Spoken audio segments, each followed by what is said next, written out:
कबीरदास जी का एक पुराना दोहा है, शब्द समारे बोलिए शब्द के हाथ ना पाओ, एक शब्द औषध करे एक शब्द करे घाव। नमस्कार, राष्ट्रबोध से मैं पवन केसवानी। आज कबीरदास जी के इस दोहे से मैं अपने विश्लेषण की शुरुआत करने जा रहा हूँ। दरअसल खासकर राजनीति में कब कौन सा शब्द किसे हाशिए में डाल दे और किसे सुर्खियों में डाल दे कहा नहीं जा सकता। यह तो निर्भर करता है कि सामने वाला उस शब्द को किस अर्थ में ले रहा है और जिसके बारे में कहा गया है वह उस शब्द को कितने बड़े स्वरूप में प्रस्तुत कर पा रहा है। छत्तीसगढ़ के पीडब्ल्यूडी मंत्री ताम्रध्वज साहू को राष्ट्रीय महिला आयोग की अध्यक्ष रेखा शर्मा की ओर से एक नोटिस मिला है।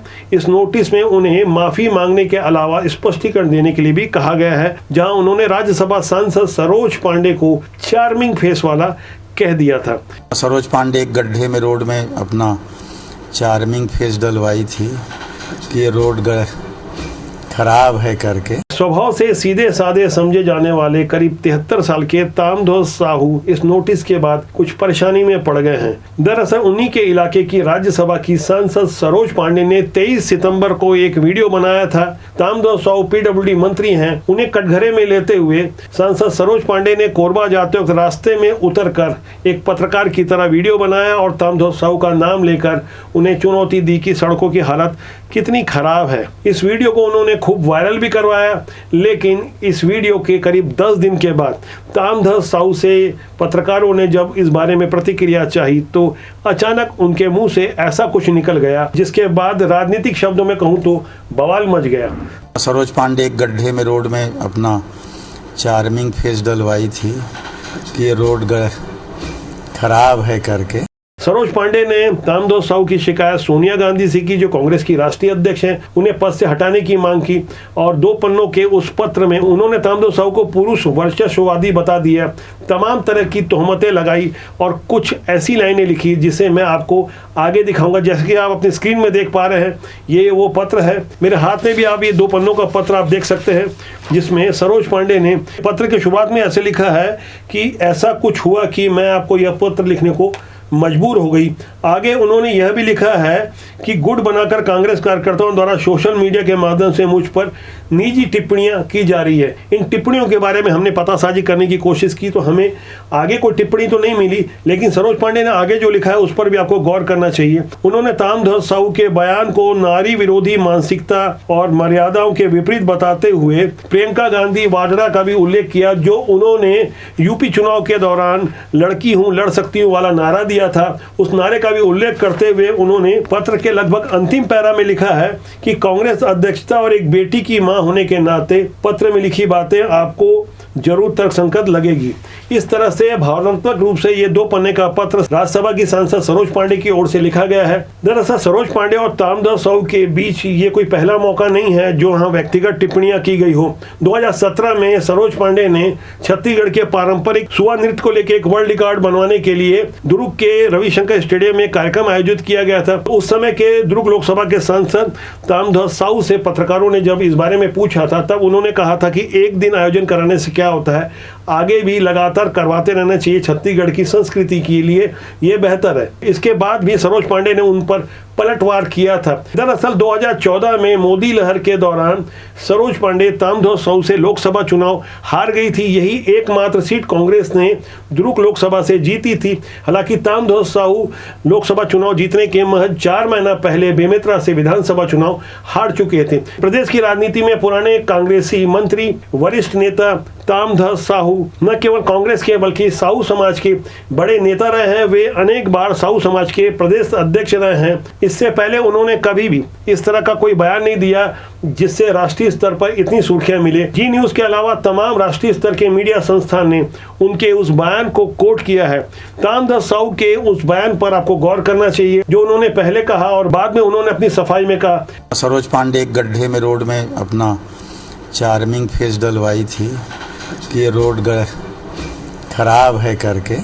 सड़क की चार्मिंग बोल रहा हूँ, सड़क जो चार्मिंग है वहाँ भी खड़े होके खिंचवा लें, गड्ढे में खड़े हो खिंचवाने की इन लोगों का आदत। हालांकि कांग्रेस ताम्रध्वज साहू के इस बयान को लेकर बचाव में आ गई है। उन्होंने कहा कि यह शब्द कहीं से भी असंसदीय नहीं है। राष्ट्रबोध की अध्ययन टीम ने भी चार्मिंग शब्द का अर्थ गूगल में तलाशा, तब हमें उसका अर्थ समझ में आया।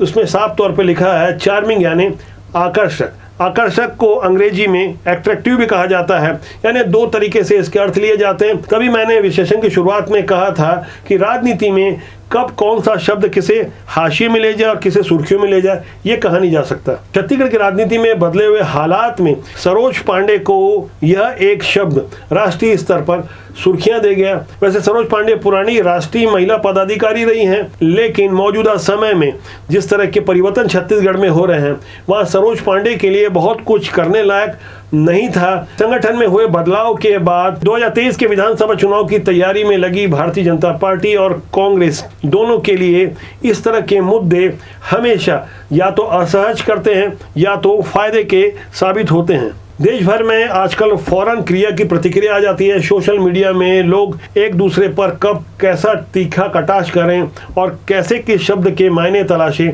ये कहा नहीं जा सकता। वैसे तो आने वाले चंद दिनों बाद गुजरात और हिमाचल के विधानसभा चुनाव होने हैं और इसके बाद 2023 में 9 राज्यों के चुनाव होने हैं, उसमें छत्तीसगढ़ भी एक है। तेलंगाना में भी 2023 को चुनाव है। मैं आपको राजनीति की सूचिता को समझाने के लिए एक तस्वीर दिखा रहा हूँ। इस वीडियो में आप साफ तौर पर देख सकते हैं ये वारंगल का वीडियो है जहां श्री हरि नामक टीआरएस का एक नेता किस कदर जिंदा मुर्गियां और शराब बांट रहा है और बाजू में उनके नेता के चंद्रशेखर राव की तस्वीर या फोटो कटआउट आप देख सकते हैं ये लगा हुआ है और किस बेशर्मी के साथ ये खुले तौर पर रिश्वत बांटी जा रही है।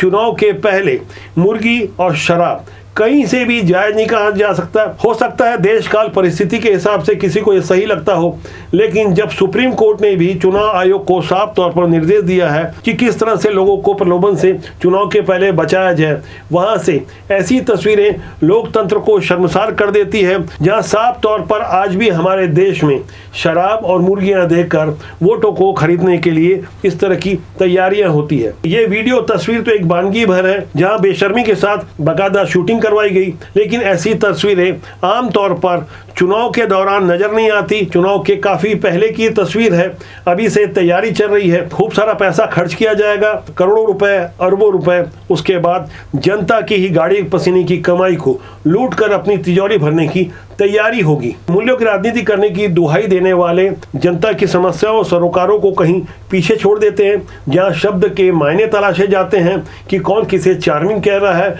और कौन मुर्गी बांट रहा है। ऐसे ही विषय भटकाने वाले तमाम मुद्दे आम जनता से कहीं दूर, जो सुर्खियां तो बटोर सकते हैं, वोटों को खरीद सकते हैं, लेकिन आम जनता को जागरूक होने की जरूरत है कि आखिर आने वाले 5 सालों के लिए उनका रहनुमा कौन होगा। राजनीति की सूचिता के लिए कृपया आप राष्ट्रबोध को सब्सक्राइब करें, कमेंट बॉक्स पे जाके अपनी राय दें ताकि राजनीति में अच्छे लोगों को आगे लाने की अपनी मुहिम को हम जारी रख सकें। दरअसल राजनीति बुरी नहीं होती, राजनीति में काम करने वाले लोग अच्छे या बुरे होते हैं। इस बारे में कमेंट बॉक्स पे जाके अपनी राय जरूर रखिएगा और राष्ट्रबोध को सब्सक्राइब करना ना भूलें ताकि आपका और हमारा साथ ज्यादा मजबूती से बना रहे। नमस्कार।